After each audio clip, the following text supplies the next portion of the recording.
Fitness वाली बहू। चंद्रनगर गांव में सुगना अपने बेटे रमन के साथ रहा करती थी। कुछ ही दिनों में उसकी शादी राधा नाम की एक लड़की से हो जाती है। राधा फिटनेस को लेकर बहुत ज्यादा सजग होती है और वो घर के बाकी लोगों को भी दिन भर फिटनेस टिप्स देती रहती है। बहू, आज तो मुझे आलू पूरी खिला दो। नहीं माँ जी, उसमें बहुत ज्यादा फैट और कोलेस्ट्रॉल होता है।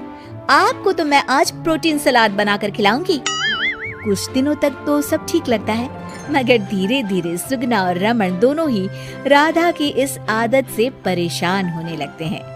राधा, मैं मानता हूँ हमें फिटनेस के प्रति सजग रहना चाहिए, मगर बाकी की चीजें भी खानी उतनी ही जरूरी है। रोज रोज प्रोटीन सलाद थोड़ी ना खाया जाता है। आपको तो खुद तला फला खाना है, माँ जी का तो आप बस बहाना बना रहे हो। देखो जी, जो आप खाते हो आप वही बन जाते हो।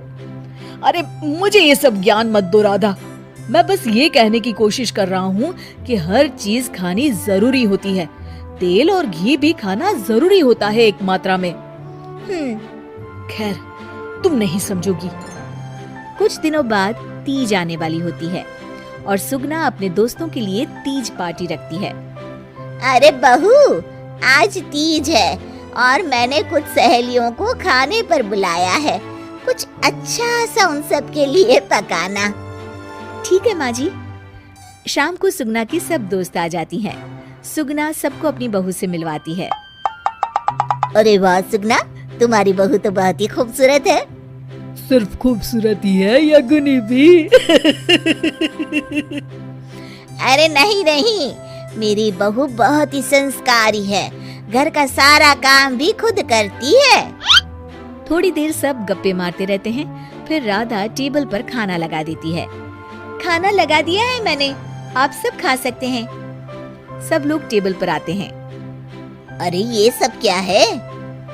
आंटी, ये पालक का सूप है और वो स्प्राउट सलाद। वो सब तो ठीक है बहू, मगर खाना कहाँ है? आंटी, यही खाना है, इससे हेल्थ भी बनी रहेगी और आप सबकी उम्र में तो यही खाना ठीक रहता है। हमारी उम्र मतलब? अरे हम कोई बुढ़िया थोड़ी ना हो गई हैं। और ओ सुगना, अगर खिलाना ही नहीं था तो हमको बुलाया ही क्यों? सब मूड खराब हो गया तीज के दिन, चलो यहाँ से। और ये सब बोलते हुए सब औरतें चली गई। अरे ऐसा क्यों किया राधा? मैंने बोला था ना कि कुछ अच्छा बनाना। तुम्हारे फिटनेस टिप्स हर जगह अच्छे नहीं लगते। आज तुम्हारी वजह से सब मुझे इतना सुना कर गई। जाओ, अब वो पालक सूप और सलाद खुद ही खाओ। उधर रमन भी राधा की इस आदत से बहुत परेशान हो जाता है, क्योंकि वो रोज उसके टिफिन में कोई ना कोई सलाद बनाकर देती और दाल देती। और एक शाम जब रमन ऑफिस से लौटता है तो अचानक गुस्से से आग बबूला हो जाता है। राधा, ओ राधा! आ रही हूँ, चिल्ला क्यों रहे हो? चिल्लाऊंगा ही ना, आज ऑफिस में मैं बेहोश हो गया था। अरे मगर क्यों? अरे तुम जो फिटनेस के नाम पर रोज ही सलाद और दाल देती हो ना, टिफिन में उससे मेरा पेट नहीं भरता और मुझे वीकनेस की वजह से चक्कर आ गए। मगर उसमें तो प्रोटीन होता है। हर चीज लिमिट में अच्छी लगती है राधा, चाहे वो फिर प्रोटीन ही क्यों ना हो। उसके अलावा भी सबकी मात्रा खाने में जानी चाहिए। मैं तो बस आप सबकी सेहत के लिए ये सब करती हूँ। अरे इतना भी मत करो, हमें खुला छोड़ दो थोड़ा। थोड़े दिनों बाद एक दिन जब सुगना मंदिर से लौटकर आ रही होती है तो अचानक से गिर जाती है और उसकी सब उंगलियां और हाथ पैर जोर से अकड़ जाते हैं।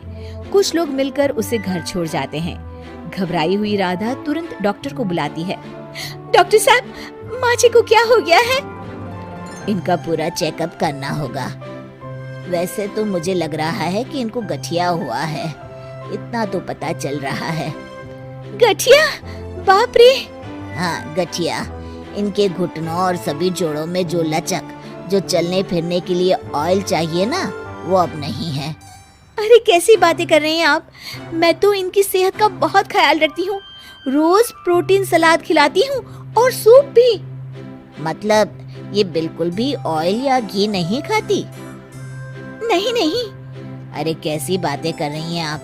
खाने में एक मात्रा में घी या ऑयल का होना बहुत ही आवश्यक होता है। अगर वो पेट में नहीं जाएगा तो जोड़ों में जो ग्रीस होता है वो खत्म हो जाता है। ओह, ऐसा क्या डॉक्टर? माँ जी ठीक तो हो जाएंगी ना? हाँ हाँ, हो जाएगी। थोड़ी देर बाद रमन भी ऑफिस से आ जाता है। क्या हुआ माँ? कुछ नहीं बेटा, बस ऐसे ही गिर गई थी। ये सब मेरी गलती की वजह से हो रहा है, मुझे माफ कर दीजिए आप दोनों। राधा रमन को सब कुछ बताती है। I am sorry Raman. अति हर चीज की बुरी होती है राधा, इसलिए मैं तुमको बार बार बोला करता था। तुम्हारी फिटनेस के प्रति जागरूकता अच्छी लगती है, लेकिन शरीर में हर तरह की प्रोटीन जाना भी जरूरी है। जी, आप बिल्कुल सही कह रहे हैं, मुझे माफ कर दीजिए। मैं अपने हाई क्लास फ्रेंड के दिखावे और बहकावे में आ गई थी। मैं दोबारा ऐसा कभी नहीं करूंगी और माँ जी का ख्याल डाइट चार्ट के मुताबिक ही रखूंगी। ये हुई ना बात। अब मेरे लिए आज अपने हाथों से देशी घी के गर्मा गर्म आलू के पराठे बना दो, तो ही मैं माफ करूंगा तुम्हें।